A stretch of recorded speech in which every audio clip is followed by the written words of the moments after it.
I'm a corporate lawyer, the kind who lives in the sterile silence of contracts and clauses, and for 20 years, I believed my father was a saint. He was a small-town doctor, a pillar of his community, a man who spoke of ethics with a quiet, unwavering conviction. When he died, he left me everything, including his beloved, financially struggling clinic. My sister, a volatile artist who had been estranged from him for years, got nothing but a cryptic, one-sentence letter. She called me a thief, accused me of manipulating our father in his final days. I believed her rage was born of grief and jealousy. I was wrong.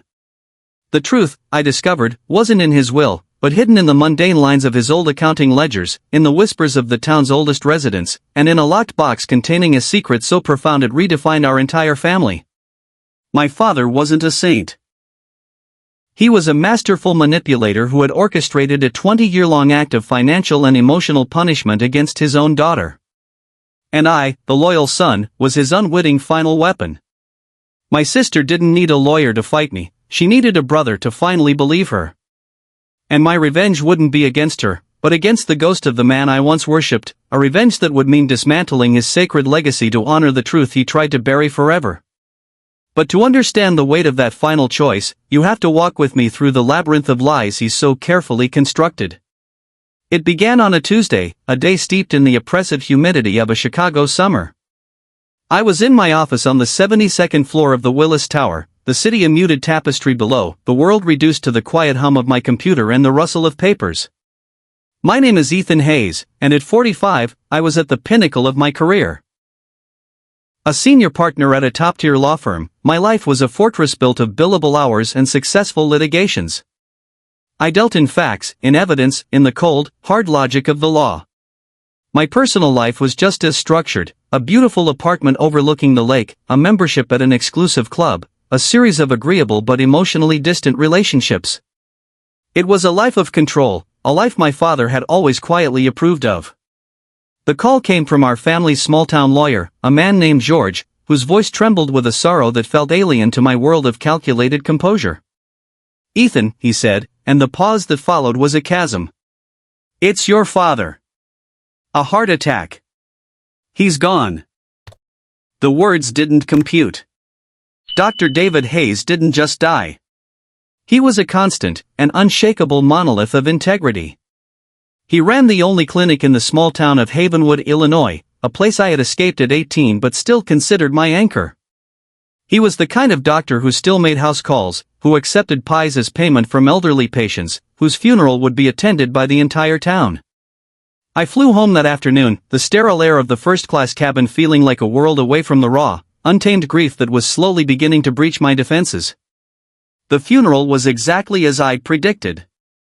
The whole town turned out, their faces a sea of genuine sorrow. They told stories of my father's kindness, of his generosity, of his unwavering moral compass.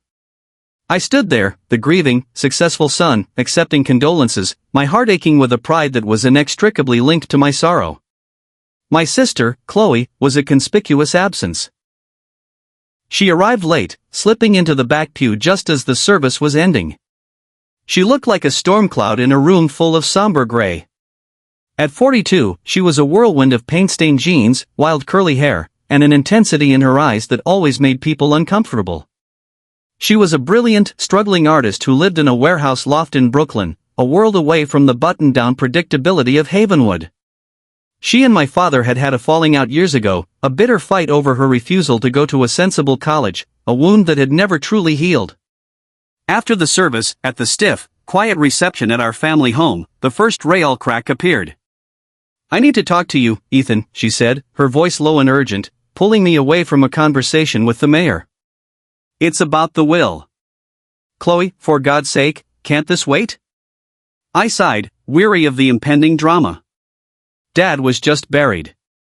"No, it can't," she hissed, her eyes flashing. "Because I know what he did. And I know you helped him." Before I could respond, George, the lawyer, called us into my father's study for the reading of the will. The study was my father's sanctuary, smelling of leather, antiseptic, and old books. It was a room that radiated integrity. George, looking deeply uncomfortable, read the document. It was simple and, to me, perfectly logical.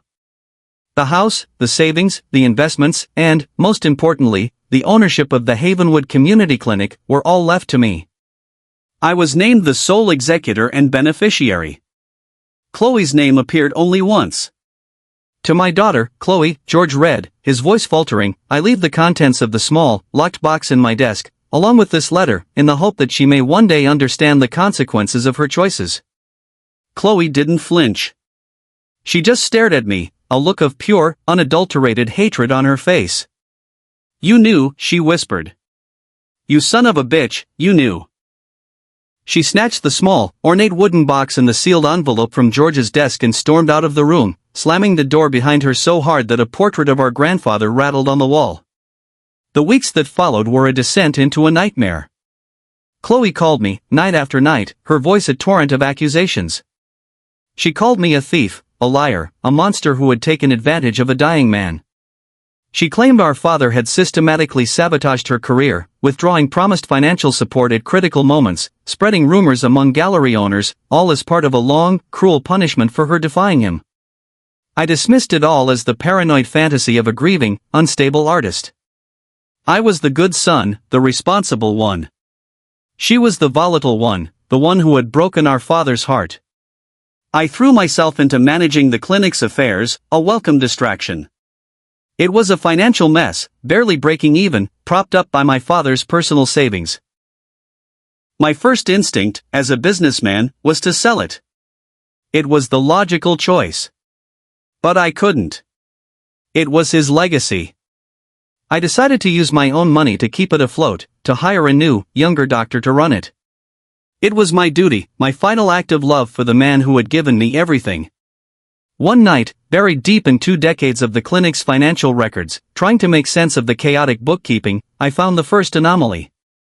It was a series of regular, monthly payments, listed under consulting fees, made out to a Dr. Alastair Finch. I'd never heard my father mention him. A quick search revealed that Dr. Finch was a psychiatrist in Chicago, specializing in family therapy and intervention. Why would my father, a man who viewed psychology with deep skepticism, be paying a psychiatrist a hefty retainer for 20 straight years? It was a thread, and my legal mind couldn't resist pulling it. The next morning, I drove to Chicago. Dr. Finch's office was in an old, respectable building on Michigan Avenue. He was an elderly man, with kind, tired eyes. When I introduced myself, a look of profound sadness crossed his face. I was his doctor, yes, he admitted. But you were not his patient. Bound by patient confidentiality, he couldn't tell me more. But as I was leaving, he stopped me.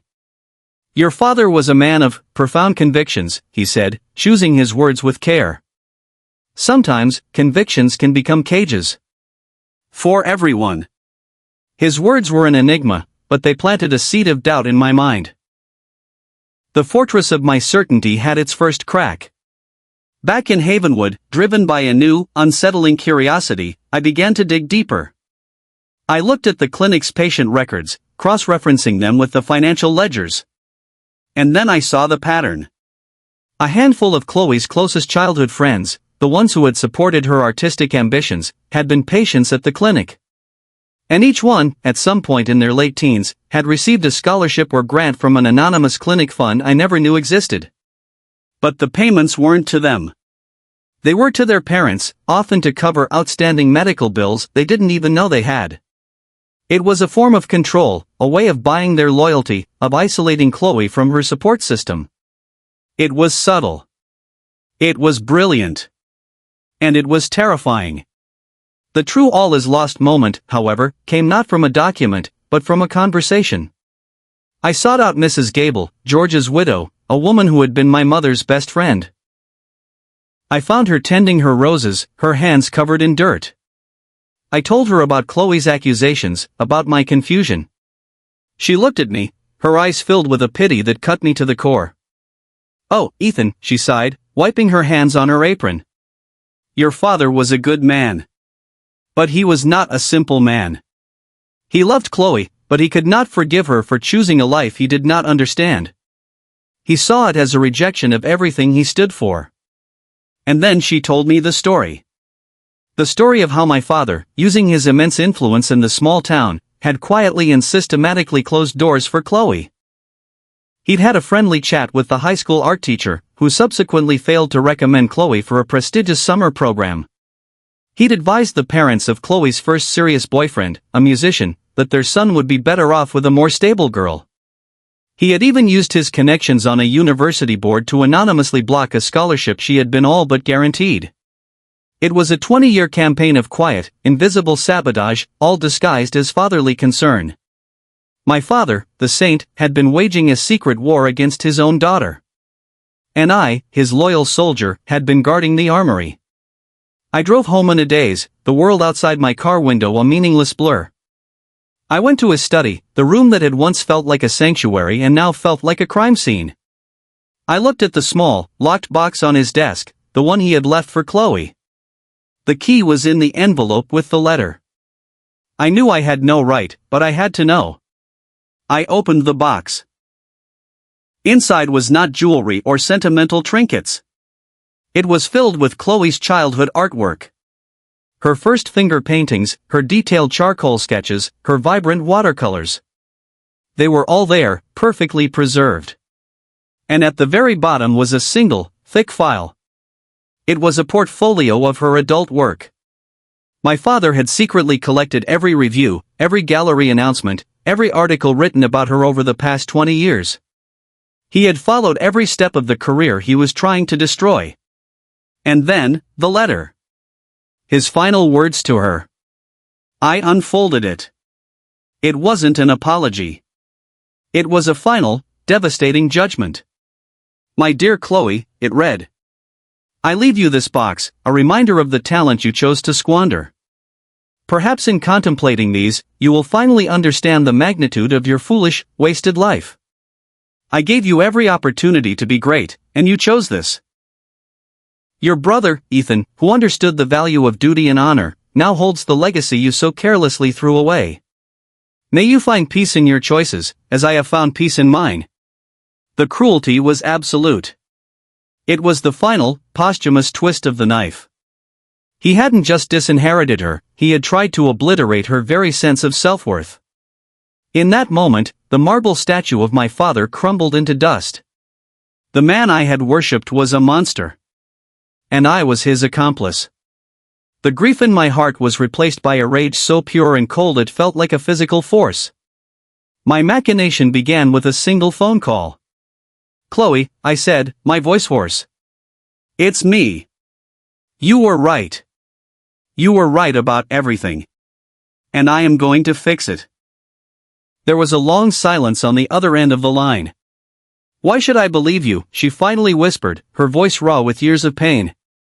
Because I'm not asking you to, I replied. I'm telling you. Fly home. I have a plan. My revenge was not about money. It was about truth. My father had used his legacy as a weapon, I would use it as a tool for justice. The first step was to establish the true financial extent of his sabotage. I hired a team of forensic accountants from my firm, telling them it was for a complex estate litigation case. They dug through 20 years of records, uncovering a hidden web of shell accounts and charitable donations that my father had used to manipulate people and funnel money away from my mother's knowledge, all to fund his war against Chloe. The final tally of his financial manipulation was staggering, close to $2 million. The second step was to dismantle his reputation. I began to speak to the people in Havenwood, not as the grieving son, but as an investigator. I spoke to the old art teacher, now retired, who confessed with shame that Dr. Hayes had intimidated him. I spoke to Chloe's ex-boyfriend, now a successful musician, who told me how my father had threatened to ruin his family's business if he didn't leave her. One by one, the stories came out, a dark, hidden history of the town's beloved saint. The final piece was the clinic. It was his most sacred creation, the symbol of his public virtue. I discovered that for years, he had been overbilling insurance companies for procedures he never performed, using the excess funds to finance his campaign against Chloe. The pillar of the community was a common fraud. The confrontation, the final act of my revenge, was not a shouting match. It was a quiet, public ceremony. I called a town meeting at the Havenwood Community Hall, ostensibly to announce the future of the clinic. The entire town was there, expecting a speech about preserving the legacy of their hero. My mother and Chloe sat in the front row. I walked to the podium, not with a speech, but with a thick, bound report prepared by my accountants. "Good evening," I began. "You all came here tonight to honor the memory of my father, Dr. David Hayes. And we will. We will honor his memory by revealing the complete and unvarnished truth of his life." For the next hour, I laid it all out. The financial fraud. The systematic sabotage of his own daughter. The testimony of the people he had manipulated. I read his final, cruel letter to Chloe aloud. A wave of shock and disbelief washed over the room. I saw people looking at Chloe, not with judgment, but with a new, horrified understanding. The final act was my announcement. "The man you thought you knew did not exist," I said, my voice ringing with a conviction I had inherited from him, now repurposed for the truth. "But his clinic, the good it has done, is real. And it will not be built on a foundation of lies."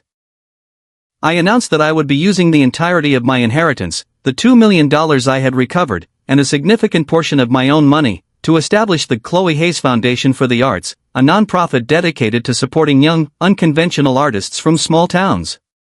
And I announced that the Havenwood Community Clinic would be renamed. It would no longer bear the name of a man who lived a lie. From now on, it would simply be the Havenwood Community Clinic, its ownership transferred to a board of trustees made up of its own doctors and nurses.